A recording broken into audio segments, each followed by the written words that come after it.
Ba-na-na-na-na-na. Hey, welcome to ProWrestling.me's weekly Lucha Underground review. Sorry it's not live, I just have too much NHL hockey tears in my eyes.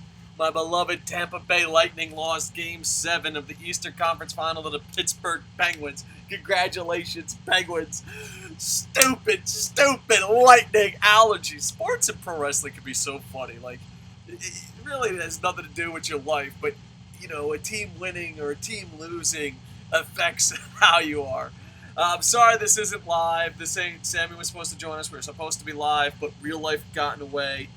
In between jobs right now, and I'm sorry that this couldn't be live. I hope you understand. And I won't be doing live reviews after this week anyway, but I might still sneak in for Lucha Underground because it's my favorite product on television right now. I do love New Japan a lot, but when it comes to television shows, I do lean towards Lucha Underground. Well, as always, we ask you win, loss, or tie. What did you think of tonight's event? I'm giving it a win, but it's not one of their stronger episodes of the season, but it's a 1 hour show. It keeps me entertained. It keeps me going on, and it's probably my favorite show of the week. I'd say maybe Flash.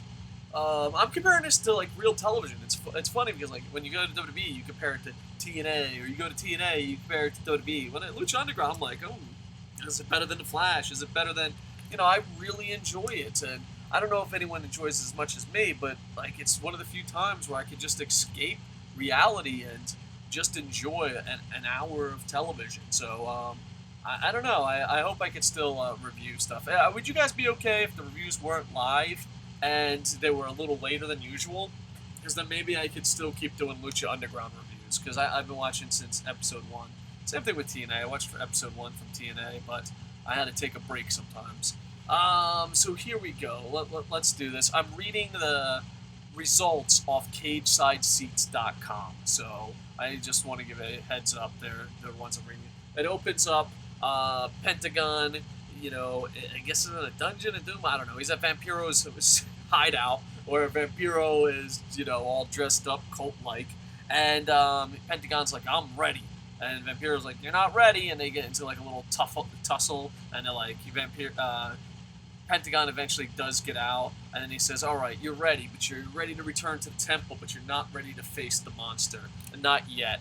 And I enjoyed this segment a lot, but just like Sexy Star, I'm having the same feeling I had with Sexy Star. I just want to see him get past this and be strong again. Pentagon Jr. was on fire.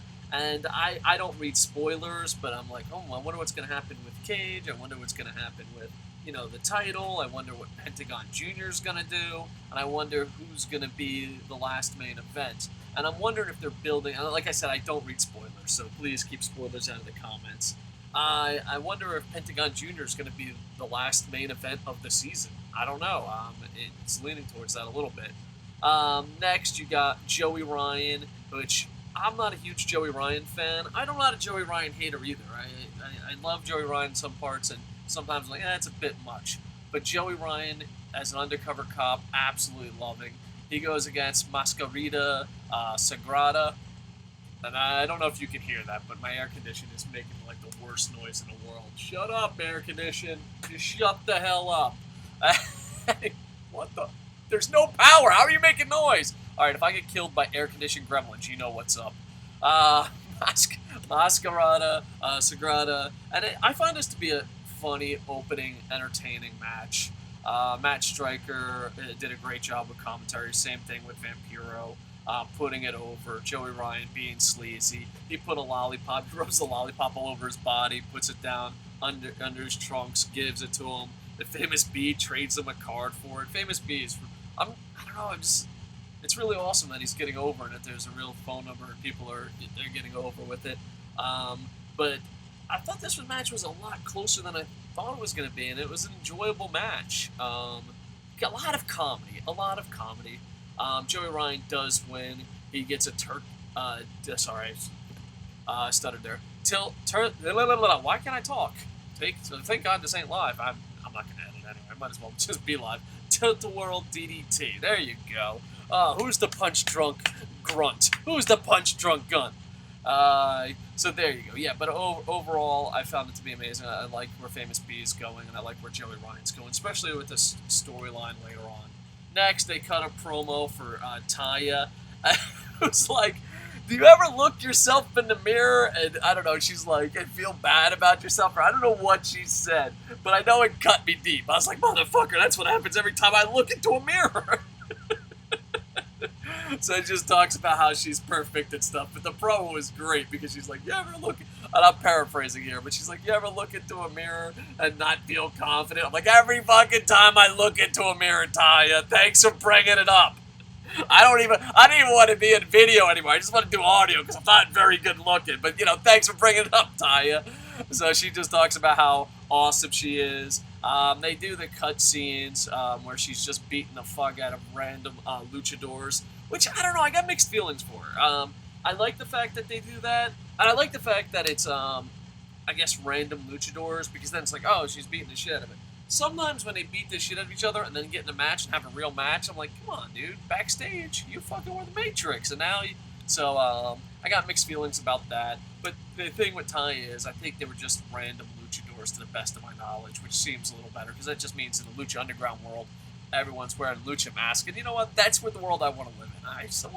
We should just make fun of wearing Lucha Underground. Just lucha mask more common. And then she just leaves and rides off with Johnny Mundo.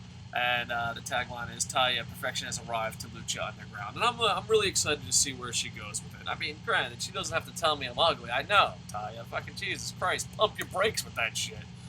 Next, you got King Cuerno. I totally slaughtered that. Was talking to Mil Muertes, who's dead in a coffin.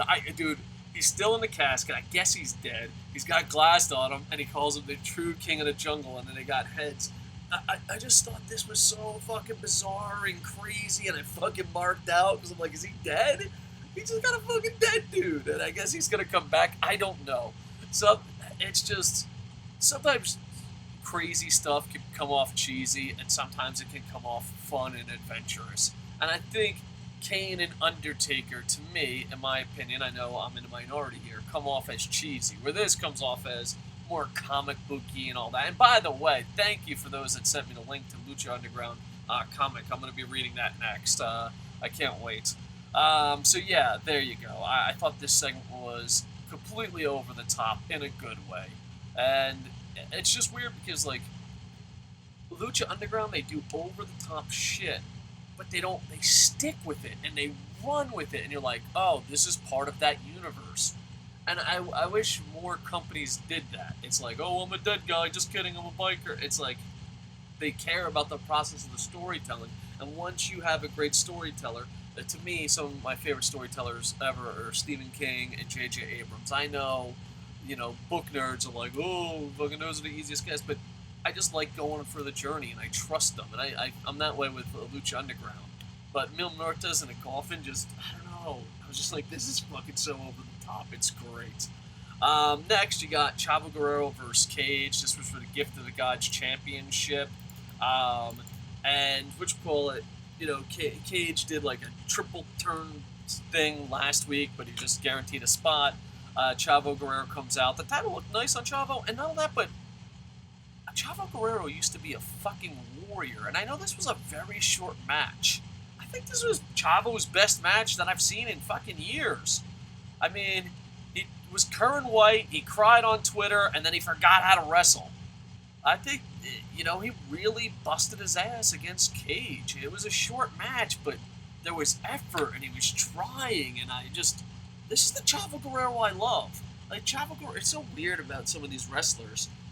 Sometimes they just come out and they're like, I'm gonna fucking prove the world that this is a fucking talent, this is an art skill, this is my craft, I'm gonna bust my fucking ass like a true warrior. And then sometimes they show up like Albert Del Rio on Main Event. I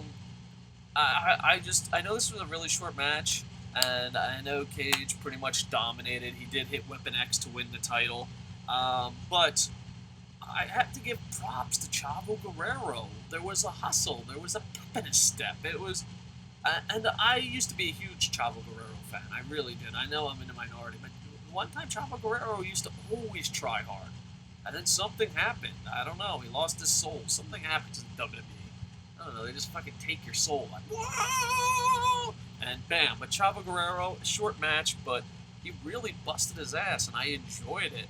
And Cage was amazing, and then Cage. But right after the match, Cage goes on saying he's going to cash in the Gift of the Gods title next week. And this, there's different reactions that I had in my brain. I feel like I'm in fucking Herman's head here. The fan part of me is like, fuck yeah, Cage, get the goddamn title. And then the critic part of me, which I try to shut off the brain while I'm watching these, but it's hard, is like, fuck, he's not going to beat the champ next week. And granted, we'll talk about that in the main event.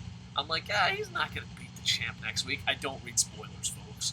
I try to stress that enough because someone that might read spoilers, I just see an evil smile, like, you fucking spoiler reading motherfucker. But I can't see Cage beating him next week. I just can't. And I was hoping that the Gift of the Gods, the next winner of it, lost, and then you could see the story. But it's at a really fast pace. Would you see that story? Would you see as Cage has fallen? Because on Dragon Gate, when you collect the keys and all that shit, and they lose, it's like so heartbroken, and you're like, oh fuck, they gotta do it over again. But I think they tell the story so fast, you're not going to get that. So I don't know who's going to win next week. I'm super excited to see it.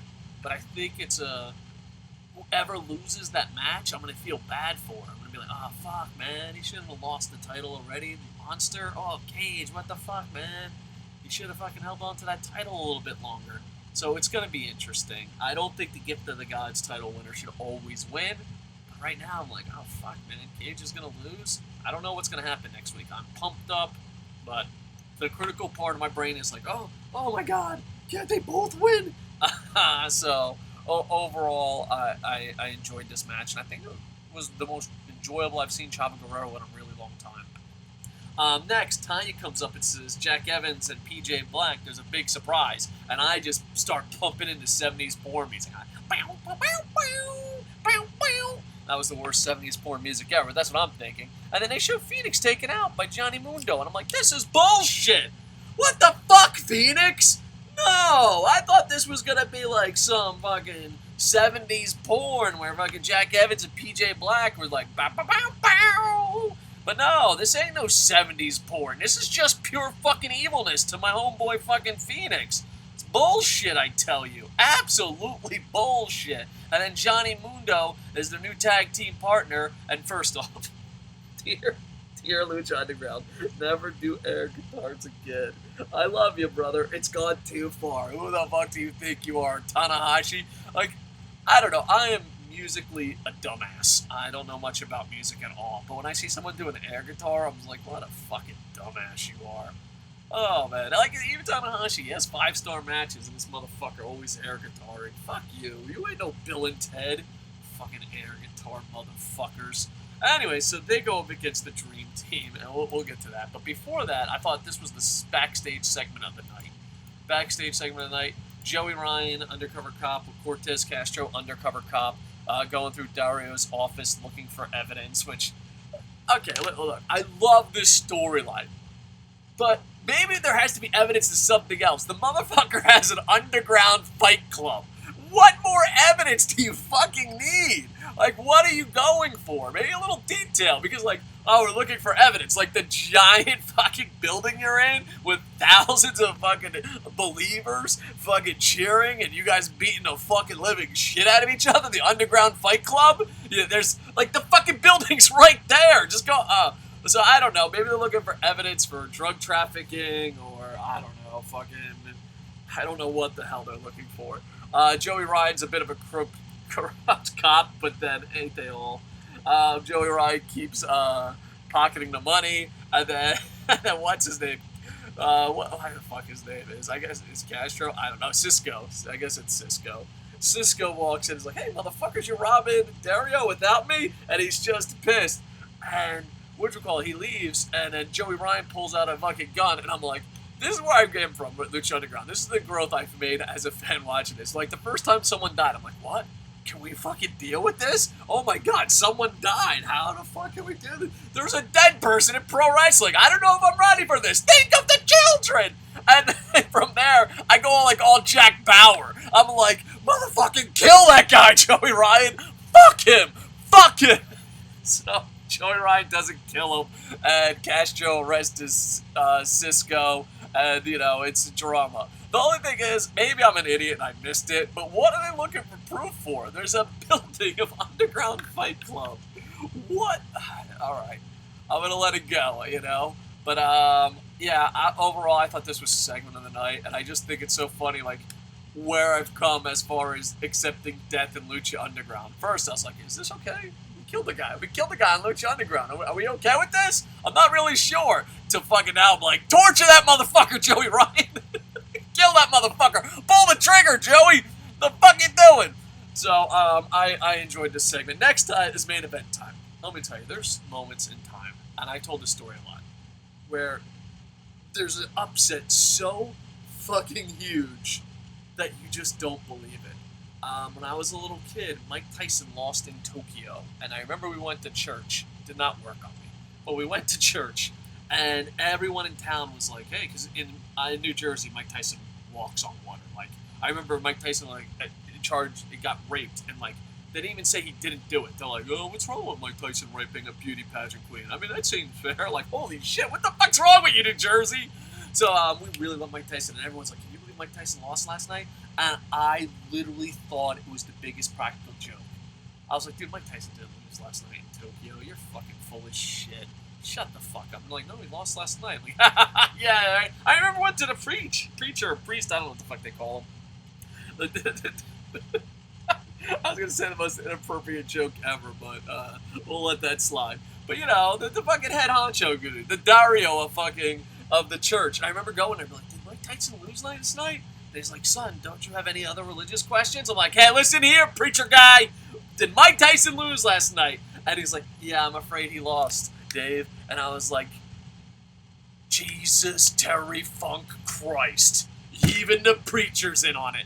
And I remember, because, like, a lot of times people, like, I watch Lucha Underground later because I live in Japan, and it's difficult. So, you know, I don't want to say what I do. I don't want to say what I have to do to watch Lucha Underground. But my priest back home would not be happy about it. Someone came to me and said, oh, yeah, the Dream Team loses. And I'm like, fuck you. Get the fuck out of here. I'm like, I didn't even watch it. Shut up with your fucking spoiler shit. The Dream Team ain't gonna fucking lose. They're not gonna lose to PJ Black, Jack Evans, Johnny Mundo. Get the fuck out of here. Like, I was, like, literally 3 or 4 people told me, oh man, the Dream Team loses tonight. By the way, the Dream Team is Prince Puma, Dragon Aztec Jr., and Rey Mysterio. I didn't fucking believe them. I didn't. Like, they can fucking... And I watched the fucking thing, and I'm just, like, watching it. I'm like, all right, this is going to be a good lucha match. Dream Team wins. Wrap it up. Can't wait for next week. I did not, in a million years, believe the Dream Team, Puma, Dragon, and Mysterio were going to lose. Never in a million years. I'm like, no, not going to fucking happen. Not going to happen. Mr. Lucha himself could have came down and be like, hey, man, did you see the Dream Team lose last night? I'm like, don't fuck with me, bro. Get the fucking... Mike Tyson lost in Tokyo. The Dream Team lost to PJ Black. Okay. I live in fucking reality, folks. I don't fucking live in some goddamn fantasy land. Mike Tyson never lost in Tokyo. And goddamn it, Prince Puma didn't lose to no goddamn PJ Black. But I fucking watched it. I did not fucking believe it. I thought it was an inside joke. Like, 3 or 4 guys on fucking Facebook fucking with me. And I watched it, and, you know, it was what we expected. Just great, fast-paced luchador action.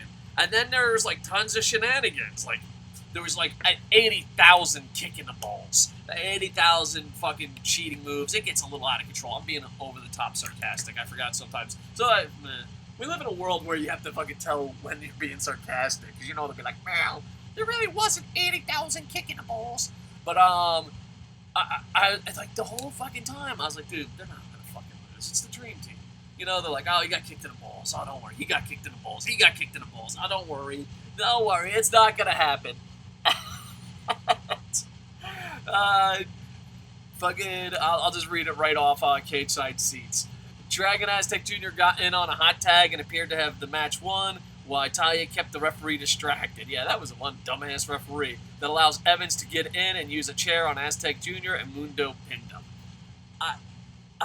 Fuck. I didn't fucking believe it. I even fucking rewinded it because I was like, why do they have the titles? Oh, I know. Prince Puma pinned one of them, and they just have the titles because it's like, one day they're going to be ours. And then you hear the announcement, we got new champions. I had to rewind it like 6 times. I'm like, what the fuck? Who's editing this shit? Who's fucking with me? The Dream Team lost? Get the fuck out of here. Fuck you guys. I kid you not. 3 or 4 people told me the Dream Team lost, and I thought they were fucking with me. I honestly, in my heart of hearts, been like, nah, the Dream Team ain't gonna fucking win. Matter of fact, I even go, in my head, I was like, oh, fucking Dream Team, they're gonna have a great luchador mask, and then Prince Puma's gonna do one of the flip-de-doos, and bada bing, bada boom, it's over, Dream Team goes on, let's start fucking next week. No, fucking PJ Black, Jack Evans, Johnny Mundo, with the help of Taya, fucking Trios champions. They're goddamn Trios champions. Did not fucking see that coming. I was even told that I didn't fucking see it coming. I had to rewind it like 2 or 3 times. What the fuck, Dream Team? What the fuck? You got Dragon Aztec Jr., which fucking, the main storyline's been about him. He's been there since day one. You got Prince Puma, the face of the company, and you got one of the most famous, the most famous luchador of all time in Rey Mysterio. What the fuck, man? You're the Dream Team. You don't fucking lose. Did Christian Leitner lose? No. Christian Leitner carried the Dream Team to an undefeated fucking streak with the likes of Michael Jordan, the likes of Larry Bird, Magic Johnson. Holy fuck, man. What the fuck, Dream Team? What the fuck? Overall, I enjoyed it.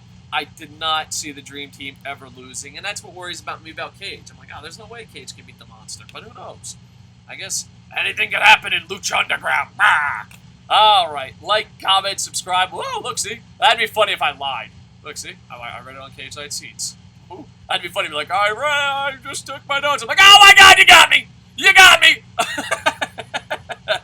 That's why you tell the truth, kids, because you're an idiot that has no idea how technology works. Alright, so tell me what you thought about Lucha Underground, and I guess question of the day, I'm gonna try to still do these reviews, because I love Lucha Underground, and I have fun with it. It's one of the few products that I really do have fun with, and it's only 1 hour long, so maybe I'll still do it. Are you okay with it not being live, and are you okay with it being a little bit late? If not, I can get LK, Boom Boom, and the gang to do it. Alright, so please like, comment, subscribe, tell 7 of your friends, and tell me what you thought of Lucha Underground. And non-spoiler reading people, who do you think Cage has a chance next week? Alright, like, comment, subscribe. Did I say like, comment, subscribe enough? I don't think I did. Like, comment, subscribe. One more time? Shut the fuck up, Dave. And with that, I am over.